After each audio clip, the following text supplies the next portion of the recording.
Tumaas po ang net satisfaction rating ng Administrasyong Duterte.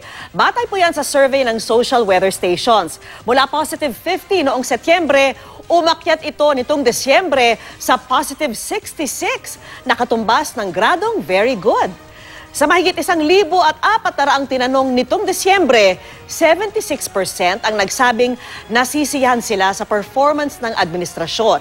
9% ang hindi nasisiyahan, habang 15% ang hindi makapagpasya. Pagdating naman sa iba't ibang usapin, pinakamataas ang nakuhang net satisfaction rating ng administrasyon sa pagtataguyod ng karapatan ng mga kababaihan at pagpapagawa at pagsasaayos ng mga kalsada, tulay at iba pang infrastruktura.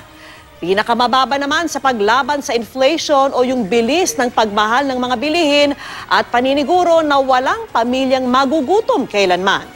Ayon po sa Malacanang, ang pagtaas ng net satisfaction rating ng gobyerno ay patunay ng patuloy na pagtitiwala ng publiko sa Administrasyong Duterte.